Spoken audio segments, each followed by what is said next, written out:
I'll give you. Thank you very much, Honorable Speaker. Honorable Speaker, I also want to appreciate Speaker for coming in defense of a community that has been also a subject of the attack across.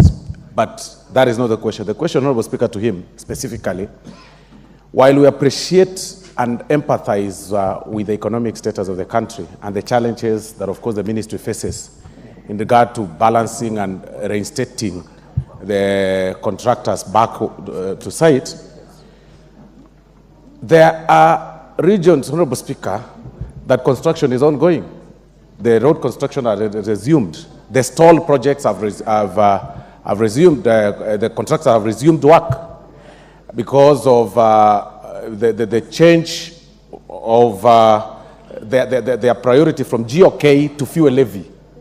What criteria does the ministry use to allocate particular roads to fuel levy, which is almost available, and let others remain under GOK and then engage and wait to engage with development partners across the, abroad, so that they can resume duty? What criteria do they use? Thank you, Honorable Speaker. Korere. Thank you, Speaker. I want to put this question across to the Minister, and I know the Minister understands very well the issue of marginalization and insecurity. He has mentioned the issue of security roads under the budget that is directly comes from his office. Waziri, I want to tell you, yesterday, there was an attack in my constituency by bandits coming from Tiati. And an NPR was injured, and he had to be carried by others for 15 kilometers on their backs because there was no car that could access the road between Mugie to Shuro to bring that fellow to Mowarak for first aid. Waziri, as we talk today, I had to organize this morning for airlifting that person who lost a lot of blood. Right now he's in ICU because a security road I've talked about for the last more than 10 years has never been done. I want to plead with you that if nothing else in Laikipia North, the road between Mugie and Shuro, please, Waziri. We really, otherwise, these fellows will finish us. Finally, the road... One question at a time. The road from Nanyuki, neighbor to Doldol. Waziri, we know when you talk about marginalization, I think Laikipia North will qualify to be the marginalized of marginalized. That road is 65 kilometers. It has been awarded and cancelled for the last 10 years. As we speak today, Waziri, coming from Nanyuki to Doldol will take you 4 hours because that road is completely unmotorable. Milemba.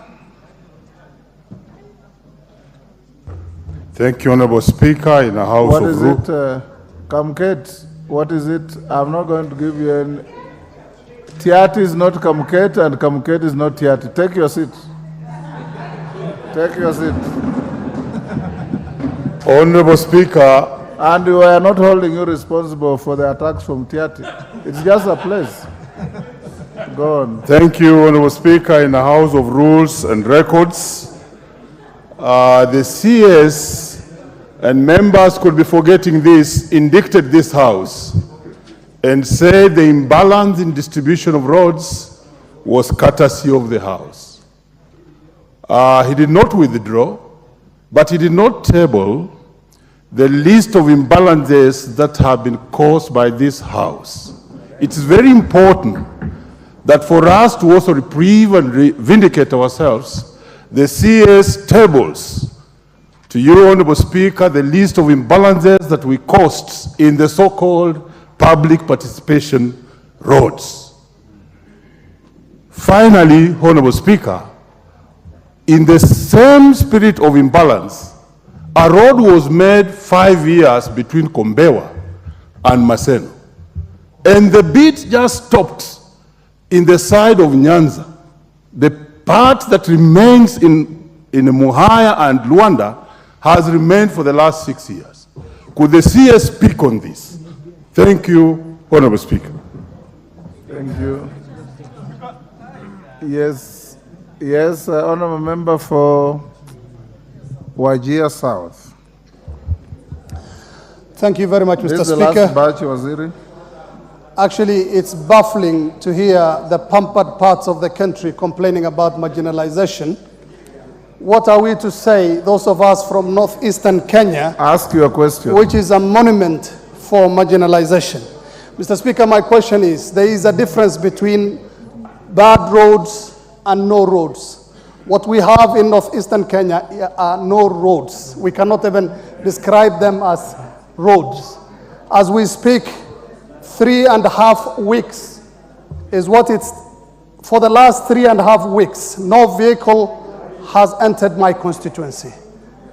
And we keep hearing from the government promises that they will deliver the Horn of Africa Gateway project, which many people in Northeastern today Ask him a believe question, is a hoax. Remember?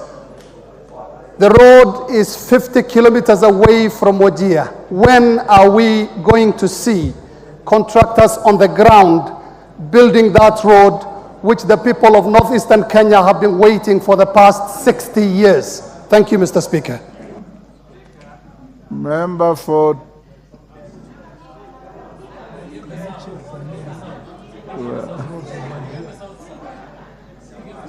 Cynthia Muge.